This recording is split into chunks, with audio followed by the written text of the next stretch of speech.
Okay, so today's video is going to be a little bit of a change of pace. I know most people here are subscribed to me because of the videos that I'm making about Japan and living in Japan, but unfortunately today's video is not about Japan, so it's not part of my normal J-Talk series. If you're interested in Japan, please subscribe so you can hear more about Japan, but today's video is about my eye again, because on the last video I made about my eye surgery, I've been getting a lot of views, a lot of comments, so I guess that's what people want to hear about more so than my adventures in Japan. Um, so basically, I had an eye procedure, operation, surgery, whatever you want to call it, about a year ago. It will be a year in 2 weeks from today.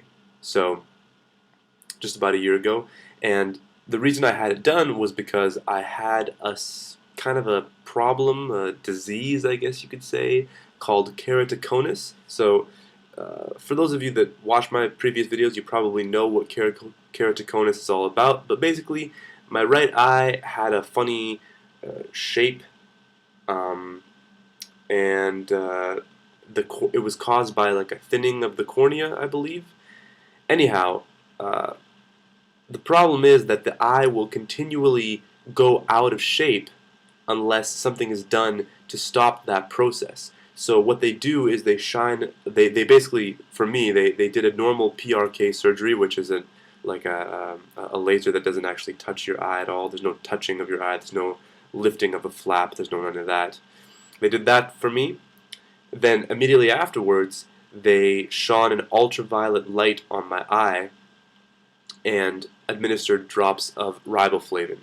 And what that does is it creates more links of collagen fibers in your eyes, or within the links of collagen, it creates more like cross links between the fibers of collagen. So what that does is it strengthens up your cornea so that it won't continue to go out of shape and bend all the light in a funny way. So for me, they only did this procedure on my right eye because my left eye was pretty much fine. And everybody wants to know, well, what happened? How's your right eye? And I've been posting comments on the previous video, but people keep asking me the question anyhow. So let's just get on with it. My right eye is not good. It's not better than it was before. Matter of fact, really, really sadly and unfortunately, it's significantly worse than it was before the previous procedure. And it's something I guess I can kind of laugh about. I don't know. I mean, what are you supposed to do, right? But just to give you a little hint, here's a bunch of Japanese writing, and you probably can't read that, but let's give it a shot with only my right eye. Okay, well, I can't read it at this distance, and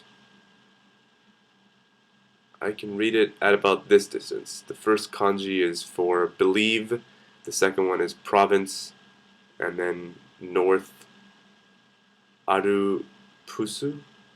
Arupusu? Oh, Alps. No. Jo-in something. Okay, anyways, I can read it from about this distance. For those of you that understand Japanese, you can verify that my translation was moderately correct, even though it looks like the video is being mirrored. I don't know if that's true or not. So, what happened?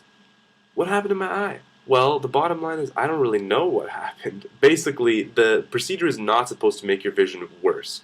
It's not exactly supposed to make your vision better. It's simply supposed to halt the process of your cornea bending out of shape.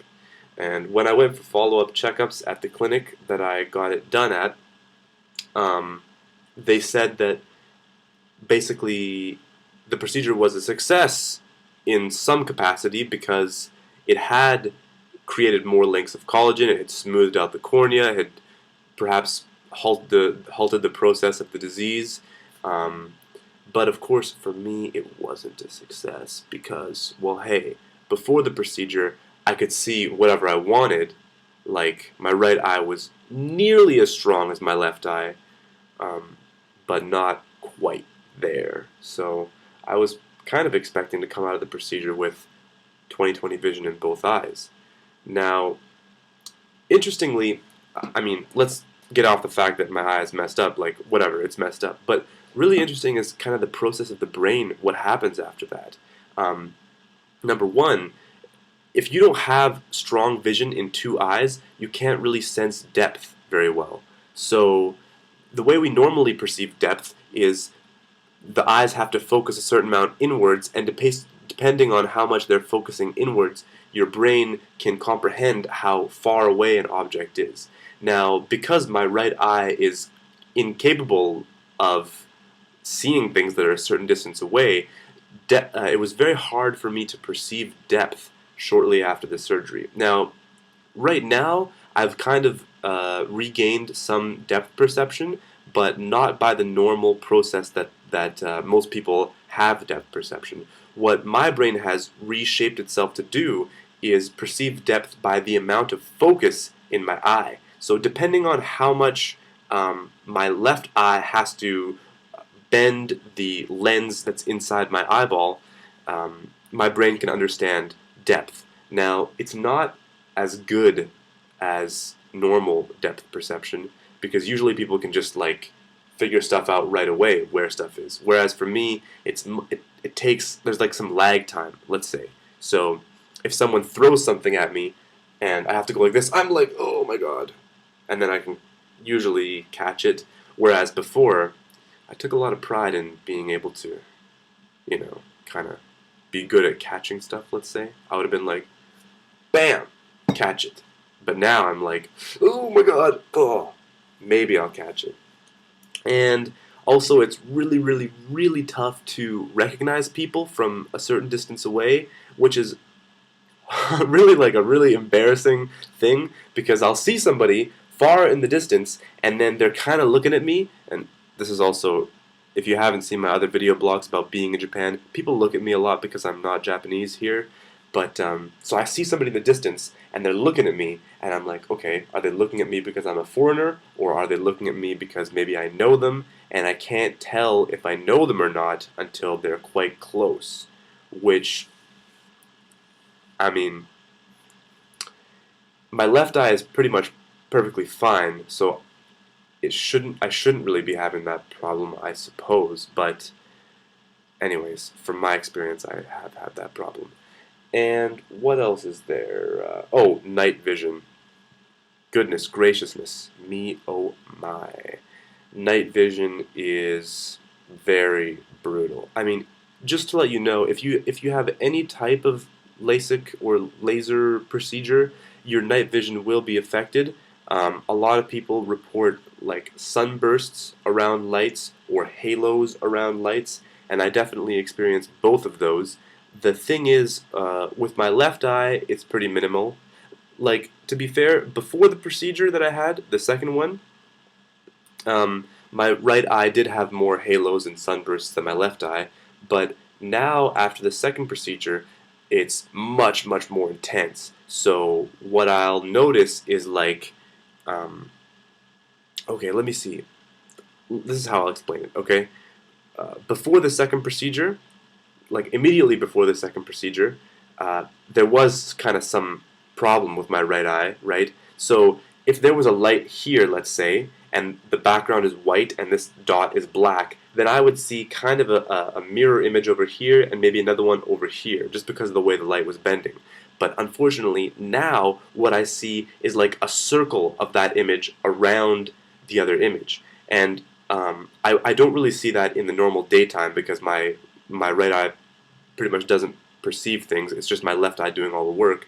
But then at nighttime, especially if I like close my left eye and look at things, especially in the nighttime, if I'm looking at traffic lights or crosswalk signs or any kind of bright light that's lit up against a dark background, I'll see everything like around that source of light. So it's like, yeah, my right eye is useless in that regard. And what else, man? I don't know. About what I plan to do. A lot of people want to know, what are you going to do about it? Are you going to sue them? I don't know. I probably shouldn't even talk about that kind of stuff on YouTube. But at this point, I'm not done, like, negotiating, not negotiating. I'm not done being on the team, on the same team with the people that did that procedure for me. They've offered to perform another LASIK procedure for me on my right eye to correct for the change in vision. Now the prescription for my right eye right now is about negative 450, which as far as I know is pretty extreme. And they say that they can correct that um, to make it about negative 100 or 150, something like that. But the problem is when they correct with a LASIK procedure, they're taking off tissue, right? They're taking off tissue from your cornea, and there's only so much that they can take off before it becomes unsafe. They risk making the cornea unstable. So they say that if they say to me that if they take the maximum amount of tissue that they're allowed to take off, then they can bring me to about negative 100 or 150 prescription. So obviously that's better than what I have right now. But the thing is, I'm still a pretty young guy. If you couldn't tell, I just shaved my Movember stash off. I'm looking pretty young. I'm only 22. So do I really want to have 3 surgeries on this eye by the age of 22, 23, let's say? Who knows? I'm undecided. I need to seek, the opinion of some more people, I guess, and see what's going down. But yeah, I don't want to like throw that company under the bus, the one that did my procedure, which is why I haven't mentioned their name, because hey, they just did what they were trying to do. They were trying to help me make my vision better. They were also trying to make money, which is just the nature of the capitalist world we live in, and you can't really blame them for any of that. Obviously they didn't want things to go awry. I know that. But it's a little bit annoying that whenever I talk to them, they try to pretend that things didn't go wrong, They're like, oh, the procedure, it was successful. What are you talking about? It wasn't successful. What do you mean successful? How can you call the absolute mutilation of my vision successful? And I'm trying not to be too dramatic, but like seriously, I can't see out of my right eye basically. I mean, I can perceive light, but I can't see stuff. It's not functional. So anyways, please do not post comments on this video of pity, like, oh, I'm so sorry for you of your eye. It just doesn't, I'm not looking for pity, let's say. I'm just trying to help people out there with more information. And if you are in a situation where you need to have collagen cross-linking done, I wouldn't necessarily say that you shouldn't do it. Because even though it turned out badly for me, I think if you do develop keratoconus, you're really stuck in between a rock and a hard place. Because you can either do this procedure, collagen cross-linking, and maybe risk having happened to you what happened to me, or you can just sit there and watch your vision deteriorate slowly but surely over the years. So you're really in a pretty bad position in that case.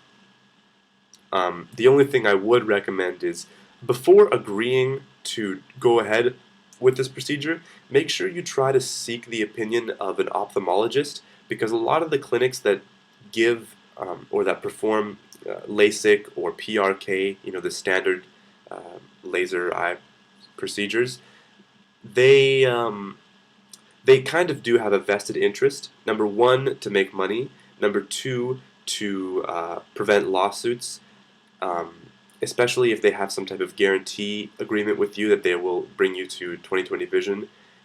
Anyways, they have a vested interest in trying to do stuff to you, to try to fix the problem, to actively do something to fix the problem. Whereas ophthalmologists that are completely third party, not related to that whole issue, can give you a more unbiased opinion in my view.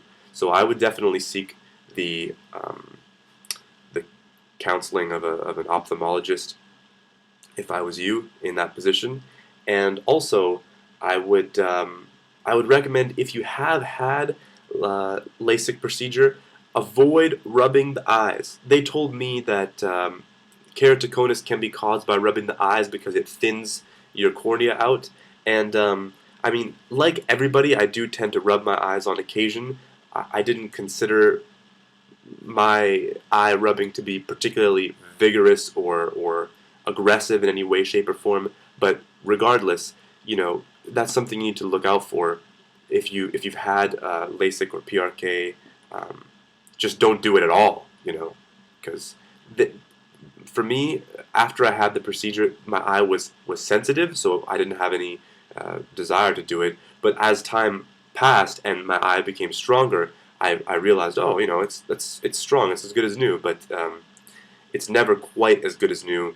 You need to be careful with it. You need to be sensitive with it, and you need to, have a little bit more self-preservation in mind. So hopefully that answers all the questions you guys have about this. And if you have any more questions, don't hesitate to drop a line in the comments section. This video is almost 16 minutes. It's going to be the longest video I upload to this channel because I don't like to upload long videos, but hey, what can you do? Yeah, just let me know if you need some more information about it, and I'll try to post stuff in the comments section. Thanks for hanging out with me, and as always, comment, thumbs up, and subscribe, please. Thank you. Bye-bye.